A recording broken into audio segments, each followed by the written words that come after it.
Ready for the most lazy Disney film ever made? Welcome to Fun and Fancy Free, where it's not fun, it's not fancy, and most certainly isn't free, unless you pirate it. So yeah, Fun and Fancy Free. What happens when you have two unfinished films that are kind of there, but not really? Well, you put them together and add some weird thing to tie them together, and then you get a movie. A movie that no one cares for, really. Fun and Fancy Free is just two films, like I mentioned before, that were supposed to be released as full theatrical cuts, but during the war, they got trimmed down a ton, and they were never really finished, so they just put them in together as one package film. Those films being Bongo, which is not very good, and the other is Mickey and the Beanstalk, which was almost good, except for one glaring issue, which we'll get to later. One of the main reasons why this film isn't that great is because they didn't have faith in these two animated shorts, basically, which was supposed to be theatrical films, because they're like, pairing them together as we work on other films, which eventually would become the 50s Silver Age films we know today. And they're also not very interesting. In fact, Bongo the Bear is probably one of the most forgettable stories that Disney's ever told. It's pretty bad. One of the ways they were going to try to make it more interesting was that it was going to be a prequel to Dumbo, but that never happened because I guess they're like, hey, let's not shame Dumbo with this crap. Now, I bet you're wondering, how are these things tied together? Well, Jiminy Cricket from Pinocchio, yeah, it's kind of random. Like, this character specifically made for a specific story is now just a random Disney character. They do that sometimes. And to make it even funnier, he's singing a song. A scrap song from Pinocchio. That's how much stuff that was just thrown into this film that they didn't even create for it originally. Kinda lazy. He decides, I'm going to play a record. Now, these scenes here aren't that great, but they are more interesting than the actual Bongo story. So the record is some woman telling the story of Bongo the Bear, and Bongo's story is just crap. Bongo's a pretty flat character. He goes from one situation to the next without really much personality. He's not really that much of a fleshed out character. He wants to leave the circus, which we barely see. Then he's like, I hate the wilderness, I want to go back. But then he's like, wait, I'm in love now, but now the girl hates me, but now actually I like her now, I guess. It's stupid. The Bongo thing is supposed to be a love story, but it fails. Bongo sucks, and so is his love interest. I don't really care about the relationship because it's very underdeveloped. I know Disney has a lot of underdeveloped relationships, especially early on, but these are particularly underdeveloped. But uh-oh, the mean, bad, giant bear wants to have sex with the other bear, but who's smaller. Is it supposed to be an adult bear? Is Bongo a kid bear? If that is so, then is this bear a pedophile? I don't really know. Why don't you have a seat right over there, okay? At the stool. Now, while the story isn't that great, it gets way worse in just one scene, because not only is there pedophilia here, we also get domestic abuse. But this part is actually more obvious than the pedophilia. I just mentioned that because I'm making TCAP jokes. You see, for some reason, bears, when they're in love, they slap each other. This is supposed to be funny, but I don't find it funny. It's dumb and not in a funny way. And it's like, wow, I finally learned it. I can finally beat up my girlfriend. What a terrible message to tell kids. This isn't even factually correct either, so they pull this shit out their ass. It's not funny, it's not clever, it's just stupid, and at worst promotes bad behavior. Fuck you, Bongo. Oh, you couldn't guess what happens next. Bongo fights the guy. I guess it shows that he loves him because he speed him up, being that he loves the lockjaw, the bear. Is that what I'm getting at here, Disney? Is that what you're trying to tell me? Fuck this short. He gets the girl in the end. He beats her up. Lovely message. Overall, Bongo fails miserably for me. The fact he's a circus bear is barely a thing, other than his little outfit and tricycle there. I guess at the end, I said tricycle, I meant to say unicycle. I guess in the very end, he does use his circus skills, which is just riding a unicycle. Wow, really cool, to win the day, I guess. But the rest of the short doesn't really do it for me. The animation is just okay at best. It's typical Disney animation without anything spectacular going on, and nothing really interesting either. Not an interesting story, nothing really interesting, not pretty bland designs, and really bad story, so yeah, it sucks. Maybe the next storyline would be better. Well, it would have been, other than the framing device. After this, Jiminy Cricket's like, hey, let me look at this imitation that isn't for me. I'm gonna snoop because I'm a jackass. Great lessons we're learning here. Invasion of privacy. So he goes to this party, which I guess a lot of people are going to. Just kidding, no one's going to. It's just a weird, creepy guy and his creepy puppets. I don't know what's creepier, him or his puppets. I'm not scared of puppets, but these things, not only are they not funny, so they're just left being weirdly creeped out by them. What makes it worse, the only other person here is a little girl, so I don't know what this guy's doing with these puppets and this girl. Do I have to pull up Chris Hansen again? But you have a seat right around it, so I'm just... Keep in mind, this is supposed to be a party, and the only guest here is one dude, a girl, and two puppets. So I guess you count the puppets. Where's her parents? Why is there no other kids here? It really comes off as weird. It's also not if this is her dad, it'd be fine, I guess, but this comes off as some creepy guy who's just trying to take advantage of a girl. I don't really like it at all. Or these creepy fucking puppets. So I guess back in the day, these puppet characters were supposed to be kind of popular, but I don't think anyone cares about them nowadays. Anyone who watches this movie doesn't seem to like it based on the Letterboxd reviews I've seen, and I don't like them at all. However, if the main thing is just the animated short, does it really matter what the framing device is? Well, it does, because unlike the first one, which is a record player, which means you don't have to go and cut back to it, they decide to cut back to it all the time. So instead of seeing whatever Mickey, Donald, and Goofy are doing, we get to see the puppets that are so much better to look at. These aren't even good-looking puppets. They're not well-voiced. They're not look well. They're not funny.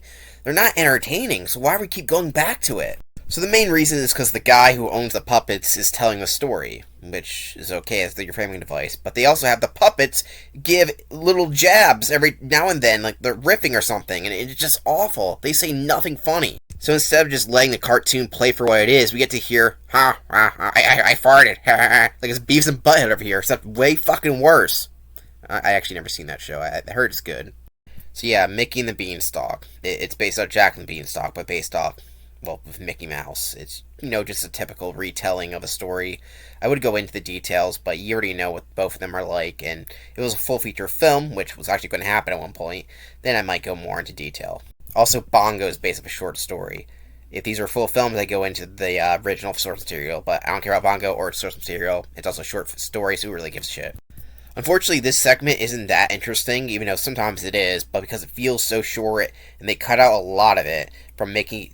They cut out this where Mickey gets the beans from, and that important part of the story, and even the fairy tale is longer than it.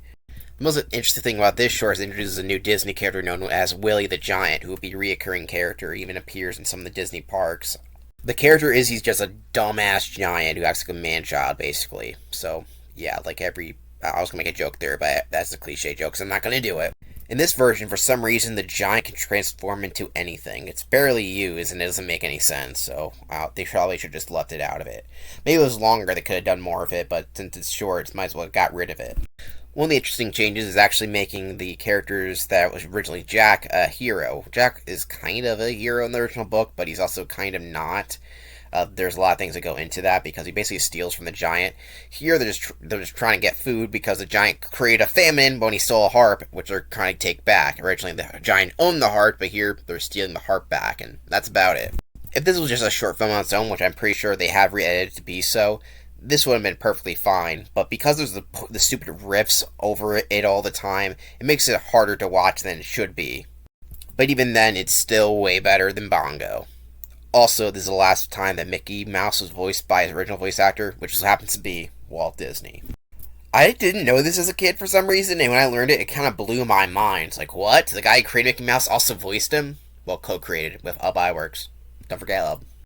Lucky for us, though, the movie ends with the Creepers party getting ruined by a giant version of Chris Hansen. This scares the guy. He realizes that his life is over now that he goes to prison, and he faints at the sight of his person who's going to prosecute him. It doesn't pay to be a pedo.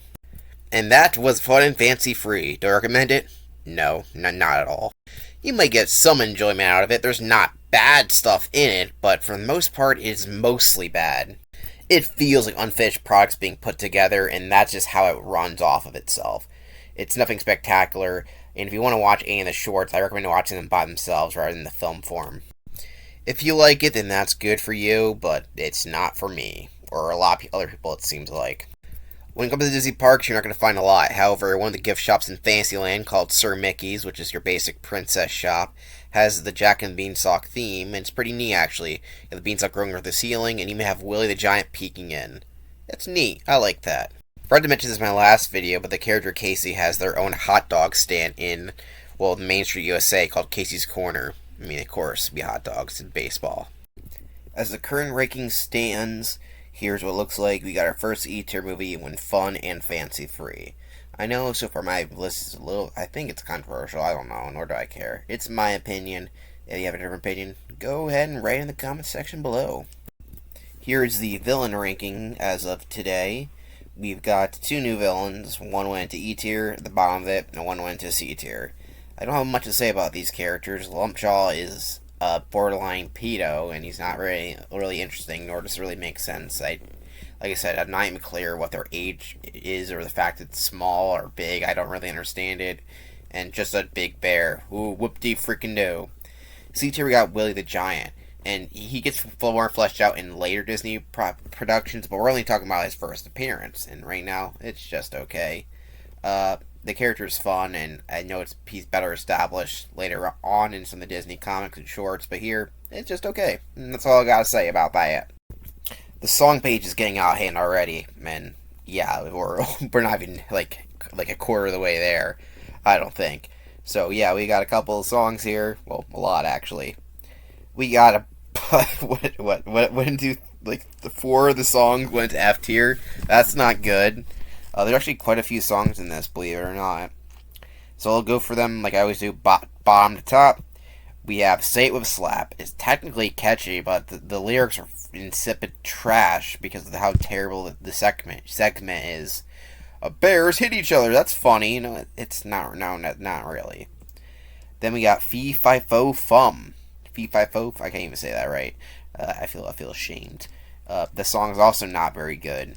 I don't think it was intentionally supposed to be good. Willie can't sing, and I guess that's the joke. Too Good to Be True is boring. It makes me fall asleep, which is funny because the top ranked song is a song that actually makes the character fall asleep, but it didn't make me fall asleep, so yeah. Anyway, Too Good to Be True sucks. Until I Die, it's just a classical music piece that Goofy and Donald sing to, and Goofy and Donald can't sing.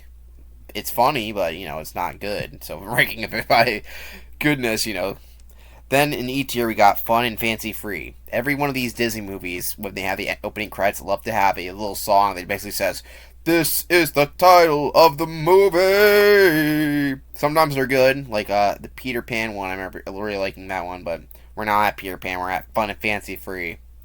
Anyway, then we got Lazy Countryside. It sure is lazy, E tier. Then I'm a happy-go-lucky fellow. It sounds stupid, and it is kind of stupid. No offense, Jiminy Cricket, but yeah. And yeah, those are all the songs. And then two songs randomly end up in B tier. Like, none of them are for me are in D and C tier. We got, well, you'll know the theme. We got My What a Happy Day and My Favorite Dream. They're both sung by the harp character, and the voice actress for the harp can sing, and I like the lyrics for them, especially for My Favorite Dream, which is actually a very cleverly written song. Because a lot of times these movies have a generic, this is a lovely voice, they'll just say, I love you, stuff like that, very generic stuff, but the actual lyrics are about what's actually going on in the plot, which is kind of funny, as the harp sings a lullaby, but also giving hints to Mickey about where to find a key and other things like that, and I like that quite a bit, because it's subtle, but in a really creative way. It's one of the best parts of the movie, which is unfortunate, because the rest of the movie isn't very good. Next time, we go to Melody Time, another packaged film. But hey, we got two more to go, and then we'll be done with the packaged films. So, see you then.